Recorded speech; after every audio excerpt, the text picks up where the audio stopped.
तड़कापुर गांव में भोला नाम का एक गरीब किसान रहा करता था। उसकी एक बूढ़ी माँ थी। भोला बड़ी मुश्किल से अपना और अपनी माँ का गुजर बसर किया करता था। एक दिन भोला जंगल से कुछ लकड़ियां लेकर अपने घर जाता है। तभी उसकी बूढ़ी माँ आंगन में चूल्हे पर रोटियां बना रही होती है। अरे माँ, बहुत जोरों की भूख लगी है, जल्दी रोटी दे दो। जंगल में लकड़ी भी अब तो नाम की ही रह गई है। मुझे तो आगे की चिंता हो रही है। अगर आगे जंगल में लकड़ी नहीं मिली तो तुम रोटियां कैसे बनाओगी? अरे मेरे बच्चे, तू चिंता मत कर। ले पहले तू रोटी खा ले। दिन भर इतनी मेहनत करता है, तो देखना मेरे बच्चे, कोई न कोई रास्ता निकल आएगा। जिसके बाद भोला खाना खाने लगता है। अगली सुबह भोला फिर से गांव के जंगल में लकड़ियां लेने निकलता है। तभी उसे रास्ते में गांव का सेठ तिजोरी लाल मिलता है। तिजोरी लाल देखने में हट्टा कट्टा आदमी था, जो अपनी धन की पोटली अपने साथ लेकर चलता था। तिजोरी लाल की एक आदत थी, वो हमेशा छींकता रहता था। अच्छी, अरे भाई, एक तो मेरा ये जुकाम कभी ठीक नहीं होता। अच्छी, अब भोला सुबह सुबह कहाँ से सैर सपाटे पर निकल आया भैया? अरे सेठ जी, जंगल में बस लकड़ियां ही लेने जा रहा था। अब आप तो जानते ही हैं, मुझ गरीब के घर तो चूल्हा ही जलता है। आपको कभी जरूरत पड़े तो बताइएगा। हाँ हाँ भोला, अच्छी, तुम अगर जंगल जा ही रहे हो तो मेरे भाई के लिए भी ला देना कुछ लकड़ियां। अब सर्दियां भी तो बढ़ गई हैं, आग जलाने के काम आएंगी। अच्छी, क्या पता मेरा जुकाम भी ठीक हो जाए। जी सेठ जी, मैं लकड़ियां आपके घर ले आऊंगा, आप बिल्कुल चिंता मत कीजिए। भोला जंगल जाता है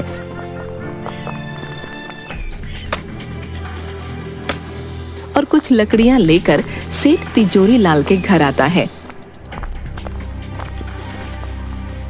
सेठ भोला को देखते ही, अरे आओ आओ भोला, अच्छी, आओ आओ, आखिर ले ही आए तुम लकड़ियां हैं। जी सेठ जी, ले आया, लीजिए, इतनी लकड़ियां इस सर्दी में जलाने के लिए काफी हैं। अरे अच्छी, बहुत अच्छा किया तुमने भोला भाई, वाह वाह वाह, अच्छी। सेठ जी, मेरी माली हालत तो आप जानते ही हैं। अब तो घर में भी अन्न का एक दाना नहीं बचा। मुझे अपनी चिंता नहीं है, लेकिन मेरी बूढ़ी माँ, मैं उसे कैसे भूखा रखूं? आप मुझे कुछ पैसे उधार दे दीजिए, ताकि मैं थोड़ा खाने का सामान ले सकूं। मैं आपके पैसे जल्दी ही लौटा दूंगा। अच्छी, अरे भोला, मैं जानता हूं तुम एक ईमानदार आदमी हो, लेकिन भाई तुम्हारी माली हालत भी अब किसी से छुपी है भला? पैसे तो मैं तुम्हें दे दूंगा, लेकिन भैया ब्याज सहित वापस भी लूंगा। हाँ अच्छी, ठीक है सेठ जी, जैसी आपकी इच्छा। अभी तो मुझे पैसों की बहुत जरूरत है, आप मुझे पैसे दे दीजिए। जिसके बाद सेठ भोला को कुछ पैसे देता है। भोला वो पैसे लेकर अपने घर आता है। अरे क्या हुआ बेटा, कहाँ रह गया था? कब से तेरी राह देख रही थी मैं। भोला अपनी माँ को सारी बात बताता है। अब तुम ही बताओ माँ, मैं क्या करता? घर में तो कुछ भी खाने को नहीं था, इसलिए मैंने सेठ तिजोरी लाल से कुछ पैसे उधार ले लिए। अब इन पैसों से मैं तुम्हारे लिए कुछ खाने को ले आऊंगा। अरे बेटा, तेरे पिताजी आज जिंदा होते तो हमें ये दिन नहीं देखना पड़ता। तेरे पिताजी इसी गांव में समोसे बनाकर बेचा करते थे। पूरे गांव में उन जैसे समोसे कोई नहीं बना सकता था। उनके बनाए समोसे इतने स्वादिष्ट होते थे कि सभी गांव वाले उंगलियां चाटते रह जाते थे। हाँ, क्या सच में माँ, पिताजी ऐसे स्वादिष्ट समोसे बनाया करते थे? बेटा, तू एक काम क्यों नहीं करता? सेठ तिजोरी लाल ने जो तुझे पैसे दिए हैं, तो इन्हीं से समोसे बनाने का सामान ले आ और समोसे बनाकर बेचने का काम शुरू कर दे। ऐसे तेरे पास कुछ पैसे भी आ जाएंगे, जिसके बाद तू सेठ तिजोरी लाल के पैसे भी लौटा देना। हाँ माँ, ये तो तुमने बिल्कुल सही कहा, मैं ऐसा ही करूंगा। तुम देखना माँ, मैं बहुत मेहनत और लगन से समोसे बनाऊंगा, फिर पिताजी की तरह मेरा भी इस गांव में खूब नाम होगा। भोला की माँ भोला की बात पर अपना सिर हाँ में हिलाती है। तभी भोला तिजोरी लाल के दिए पैसे से समोसे बनाने का सामान ले आता है और समोसे बनाने लगता है। उसकी बूढ़ी माँ भी भोला की समोसे बनाने में मदद करती है। थोड़ी देर बाद सारे समोसे बनकर तैयार हो जाते हैं। देखो माँ, कितने सारे समोसे बन गए हैं। अच्छा, अब मैं इन्हें लेकर गांव के बाजार में चलता हूँ। अच्छा ठीक है बेटा। जिसके बाद भोला समोसे लेकर गांव के बाजार में जाता है और वहीं बाजार में अपने समोसे लेकर खड़ा हो जाता है और जोर जोर से आवाज लगाने लगता है। अरे भाई, ये कौन मेरे ठेले के सामने चिल्ला रहा भैया? अच्छा, ये तो भोला है। इसकी इतनी हिम्मत, मेरे ही समोसे के ठेले के सामने अपने बेस्वाद समोसे लेकर आ गया। ये तूने अच्छा नहीं किया भोला, मैं तुझे यहाँ अपने सामने टिकने ही नहीं दूंगा। बता देता हूँ। हाँ, मेरे प्यारे गांव वालों, गर्मा गर्म समोसे खाओगे तो इधर आओ भोला के पास। अरे आओ आओ।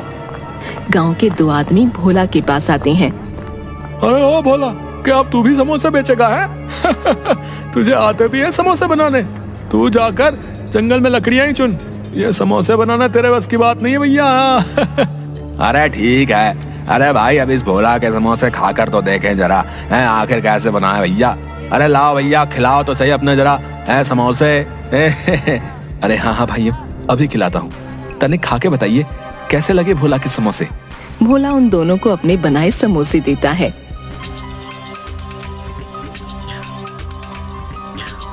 अरे अरे भोला, ये क्या गुड़ गोबर बना दिया है? कुछ डाला भी है अपने समोसे में या नहीं? ना नमक लगता है ना मिर्ची। छी छी छी छी छी, सारा मुंह का स्वाद ही बिगाड़ दिया भैया। अरे भाई, ऐसे बेस्वाद और खराब समोसे तो हमने कभी नहीं खाए भैया। क्यों भोला भाई, समोसे आते नहीं बनाने तो काय बनाते हो बताओ? तभी सामने के ठेले से आवाज आती है, जो सामने समोसे बेचने वाले कालू की थी।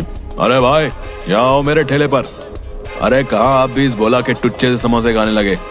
यहाँ आओ मेरे भाइयों, मैंने बनाए हैं मजेदार, एक नंबर के स्वादिष्ट गर्मा गर्म समोसे।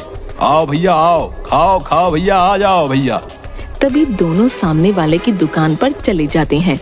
भोला ये देखकर बहुत दुखी होता है और अपने घर आ जाता है।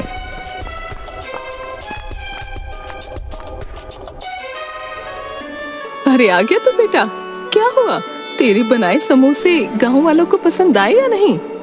नहीं माँ, गांव वाले बोलते हैं मेरे समोसे में कोई मजा ही नहीं है। सेठ जी ने जितने भी पैसे उधार दिए थे, उनका मैं जितना समोसे बनाने का सामान आ सकता था ले आया हूँ। अब और बाकी की सामग्री मैं कहाँ से लाऊं जिससे समोसे स्वादिष्ट हो जाएं? अरे तू चिंता मत कर मेरे बच्चे, तेरी ईमानदारी और मेहनत को देखते हुए भगवान तुझे जरूर कोई अच्छा रास्ता दिखाएंगे। अगली सुबह सेठ तिजोरी लाल अपने कुछ लठैत नौकरों को लेकर भोला के घर आता है। अरे भोला, कहाँ हो? बाहर आओ, मेरे पैसे लेकर बैठ गया है। अच्छी। तभी भोला और उसकी माँ बाहर आते हैं। माफ कर दीजिए सेठ जी, आपसे जो पैसे मैंने उधार लिए थे उनसे मैंने समोसे बनाकर बेचने का काम शुरू किया है, लेकिन मेरे बनाए समोसे किसी ने अभी तक नहीं खरीदे हैं। मालिक, जैसे ही मेरे पास कुछ पैसे आएंगे मैं आपके पैसे लौटा दूंगा। अच्छी। देख भोला, वो सब मैं नहीं जानता हूँ। हाँ, तेरे बनाए समोसों का क्या भरोसा, कोई खरीदेगा भी या नहीं? मुझे मेरे पैसे ब्याज के साथ चाहिए। हाँ अच्छी, नहीं तो अपना घर दे दे मुझे। जब तेरे पास पैसे होंगे आकर छुड़ा लेना अपना घर, समझा? हाँ अच्छी। नहीं नहीं सेठ जी, ऐसा मत कीजिए, मुझ गरीब के पास यही तो एक सहारा है। मैं बूढ़ी माँ को लेकर कहाँ जाऊंगा? नहीं नहीं सेठ जी, ऐसा मत कीजिए। सेठ भोला की एक बात भी नहीं सुनता। अपने साथ लाए नौकरों से भोला के घर का सारा सामान बाहर आंगन में फेंकवा देता है और वहां से चला जाता है। भोला और उसकी माँ वहीं घर के आंगन में उदास बैठे रो रहे थे। थोड़ी देर बाद भोला फिर से अपने वही बनाए समोसे लेकर बाजार में जाता है और वहाँ चुपचाप उदास मन से किसी के उसके बनाए समोसे खरीदने का इंतजार करने लगता है। तभी एक बूढ़ा आदमी भोला के सामने समोसे के ठेले पर जाता है। बेटा, मैं कई दिन से भूखा हूँ, अभी एक लंबी यात्रा से लौटा हूँ, मुझे कुछ खाने को दे दो, भगवान की तुझ पर कृपा होगी बेटा। अरे ओ बुड्ढे, क्यों खामखा मेरा टाइम खोटी कर रहा है? देख नहीं रहा कितनी भीड़ हो रही है? जा यहाँ से, बाद में आना, चल जा यहाँ से। पता नहीं कहाँ से आ जाते हैं। बूढ़ा आदमी कालू की ऐसी बातें सुनकर बहुत दुखी मन से वहाँ से भोला के पास आता है। बेटा, तुम ही कुछ खाने को दे दो, जोरों की भूख लगी है, मेरे पास पैसे तो नहीं है, कुछ खाने को दे सको तो दे दो बेटा। अरे हाँ हाँ, क्यों नहीं बाबा जी, मुझे आपसे कोई पैसे नहीं चाहिए, रुकिए, मैं आपको अपने बनाए समोसे खिलाता हूँ। कोई मेरे बनाए समोसे तो लेता नहीं है, क्योंकि ये स्वादिष्ट जो नहीं है, इसलिए आप ही इन्हें खाकर अपनी भूख मिटा लीजिए। जिसके बाद भोला उस बूढ़े आदमी को समोसे देता है। बूढ़ा आदमी समोसे खाने के बाद, अरे वाह वाह बेटा, तुम्हारा बहुत बहुत धन्यवाद। समोसे खाकर मेरी आत्मा तृप्त हो गई। वाह वाह, बड़ा स्वाद था तेरे बनाए समोसे में। क्या सच में आप सच बोल रहे हैं? क्या मेरे बनाए समोसे इतने स्वादिष्ट हैं बाबा? अरे हाँ हाँ बेटा, अगर तुझे मेरी बातों का यकीन नहीं आता तो खुद ही चक्कर देख ले। तभी भोला अपना बनाया एक समोसा उठाता है और खाने लगता है। समोसा खाने के बाद, अरे हाँ बाबा जी, ये तो सच में बहुत स्वादिष्ट है। लेकिन बाबा, मैंने तो इनमें ऐसा कुछ भी नहीं मिलाया था जिससे ये इतने स्वादिष्ट और मजेदार हो जाएं। ये कैसे हुआ बाबा? बेटा, ये सब तुम्हारे ही सच्चे हृदय की वजह से हुआ है। तुमने इतनी मुश्किल में रखकर भी मेरी मदद की। तेरे बनाए समोसे की वजह से मेरी भूख शांत हुई। मेरे लिए इस संसार में सबसे स्वादिष्ट समोसे हैं बेटा। इस गांव में तेरे बनाए समोसे सबको स्वादिष्ट और मजेदार लगे, इसके लिए मैं तुम्हें एक जादुई जड़ी बूटी देता हूँ। तुम जब भी समोसे बनाओगे तो इस जादुई जड़ी बूटी को अपने समोसों में मिला देना, जिसके बाद सभी गांव वालों को बस तुम्हारे ही बनाए समोसे पसंद आएंगे। लेकिन बेटा ध्यान रखना, जब भी ये जड़ी बूटी किसी लालची आदमी के हाथ में जाएगी तो इसका उल्टा असर हो जाएगा। ये जड़ी बूटी कभी भी उसका भला नहीं करेगी बेटा। इसके बाद वो बूढ़ा आदमी वहाँ से गायब हो जाता है। आपका बहुत बहुत धन्यवाद बाबा, मैं आपकी ये बात ध्यान रखूंगा। तभी भोला अपने घर जाता है और अपनी बूढ़ी माँ को सारी बात बताता है और दोनों आंगन में ही चूल्हे पर फिर से समोसे बनाने लगते हैं। भोला फिर से समोसे लेकर गांव के बाजार में जाता है और बाबा की दी हुई जड़ी बूटी समोसों में मिलाता है। जड़ी बूटी मिलाते ही भोला के सारे बनाए समोसों में से बहुत ही अच्छी खुशबू आने लगती है। तभी गांव के कुछ लोग भोला के पास आते हैं। अरे ओ भाइयों, जरा अपने बनाए समोसे तो खिलाओ, खुशबू तो बड़ी अच्छी आ रही है। चलो चलो खिलाओ खिलाओ, हमसे तो रुका नहीं जा रहा भैया। जल्दी भाई जल्दी है। हाँ हाँ भाइयों, क्यों नहीं, ये लीजिए, अभी देता हूँ मेरे बनाए समोसे। भोला उन सबको समोसे देता है। सभी समोसे खाने लगते हैं। अरे भाई क्या डाला है रे, वाह, बड़े ही स्वाद भरे हैं भैया तेरे बनाए समोसे। वाह वाह भैया, मजा आ गया। अरे सच में भोला भाई, ऐसे समोसे तो हमने कभी भी नहीं खाए भैया। अरे भाई मौज कर दी मौज। अरे भैया जरा 10 समोसे मेरे घर के लिए भी बांध देना भैया। बहुत ही बढ़िया, बहुत ही मजेदार भैया, मजा आ गया भाई, मजा आ गया। वाह वाह वाह। थोड़ी ही देर में भोला के समोसों की खुशबू पूरे बाजार में फैल जाती है और देखते ही देखते भोला की दुकान पर भीड़ लग जाती है।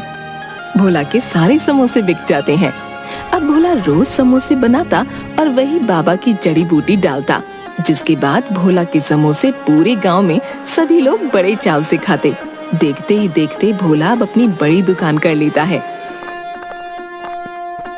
सेठ जी, ये रहे आपके पैसे जो मैंने उधार लिए थे। अब आप मेरे घर को मुझे सौंप दें। हाँ अच्छू। भोला क्या बात है भाई, बहुत कमाई हो रही है आजकल है, इतनी जल्दी पैसे का इंतजाम कर लिया। मुझे क्या, चलो मुझे मेरा पैसा चाहिए। अच्छी, लाओ लाओ। अच्छी, एक तो मेरी नाक नहीं रुकती।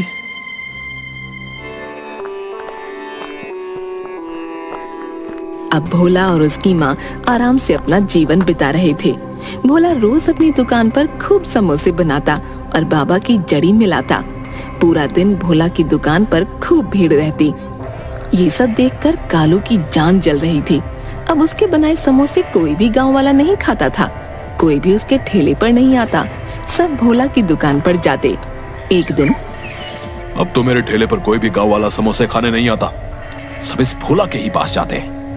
नहीं नहीं, अब बस बहुत हुआ, इस भोले को तो सबक सिखाना ही पड़ेगा। आखिर अपने समोसे में ऐसा क्या मिलाता है जिससे इसकी बिक्री इतनी ज्यादा बढ़ गई है, इसका पता लगाना ही होगा। अगले दिन जब भोला अपनी दुकान में समोसे बनाकर उनमें बाबा की जड़ी बूटी मिला रहा था, तो ये सब कालू छुप कर देख लेता है। अच्छा, तो ये राज है इस भोले के इतने स्वादिष्ट समोसों का। अब मैं भी देखता हूँ तेरे समोसे कौन खाएगा। तुझे तो मैं अच्छा सबक सिखाऊंगा भोला।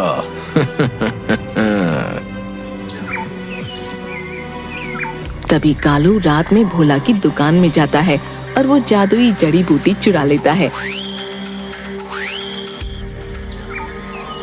अगली सुबह भोला अपनी दुकान पर आता है, लेकिन उसे अपनी जड़ी बूटी कहीं दिखती नहीं। अरे न जाने मेरी जड़ी बूटी कहाँ चली गई, न जाने मिल क्यों नहीं रही है। अरे आज तो मेरे मजे ही आ जाएंगे। अपने बनाए समोसों में उस भोला की ये जड़ी बूटी मिलाऊंगा। हाँ, फिर देखता हूँ कौन जाता है उस भोला की दुकान पर। लाओ भाई कालू, आज सामने भोला की दुकान पर अभी तक समोसे तो बने नहीं भैया। भूख बहुत तेज लगी है, हैं? तुम ही अपने बनाए समोसे खिला दो भैया। अरे हाँ हाँ, क्यों नहीं भाई, आज ऐसे समोसे खिलाऊंगा कि स्वाद कभी भूल ना पाओगे। हाँ। तभी कालू अपने बनाए समोसों में वही जड़ी बूटी मिलाता है। अरे वाह कालू, आज तो तेरी चांदी ही कट जाएगी। हाँ, इस जड़ी बूटी के कमाल से सभी लोग आज तेरे ही पास आएंगे समोसे खाने। कितने सारे पैसे आएंगे आज तो। अरे वाह वाह वाह, ये सोचकर ही मुझे तो इतनी खुशी हो रही है। अरे भैया मजा ही आ जाएगा। हाँ। कालू जैसे ही उन आदमियों को समोसे देने लगता है, सारे समोसे काले पड़ जाते हैं और उनमें से बहुत ही गंदी बदबू आने लगती है। अरे छी छी छी कालू, अरे अरे कैसे समोसे बनाए भैया, एकदम काले हैं। और ये भैया कितनी बदबू आ रही भैया, इनसे सूंघो। अरे भैया छी छी छी छी, ये तुमने अच्छा नहीं किया भैया, हमारे साथ बता रहे हैं। हाँ, अब कभी नहीं आएंगे यहाँ दुकान में तुम्हारे यहाँ, बता रहे। अरे भाई मेरी तो खुद कुछ समझ में नहीं आ रहा है कि भाई ये सब हो क्या रहा है। मेरे को कुछ समझ नहीं आ रहा भैया। तभी देखते ही देखते कालू के ठेले में आग लगने लगती है और कुछ ही देर में उसका पूरा ठेला जलकर राख हो जाता है। अरे अरे अरे, ये क्या हो गया, मेरा तो सारा ठेला ही जलकर राख हो गया। लगता है ये सब उसी जड़ी बूटी ने किया है। हाय हाय, ये मैंने क्या कर दिया। मुझे वो जड़ी बूटी भोला की दुकान से चुरानी ही नहीं चाहिए थी। ये सब मेरी ही वजह से हुआ है। मैंने लालच में आकर अपने ही पैरों पर कुल्हाड़ी मार ली भैया। भोला कालू की ये सब बातें वहीं खड़ा सुन रहा होता है। अच्छा, तो वो जादुई जड़ी बूटी इस कालू ने चुराई थी, लेकिन ये कालू ये नहीं जानता था कि जब भी कोई उस जादुई जड़ी बूटी का उपयोग अपने लालच के लिए करेगा तो वो जड़ी बूटी अपना उल्टा असर करेगी और उस इंसान को अच्छा सबक सिखाएगी। बेचारा कालू लालच ना करता तो ये सब ना होता। लालच ने तो इसकी लुटिया ही डुबो दी।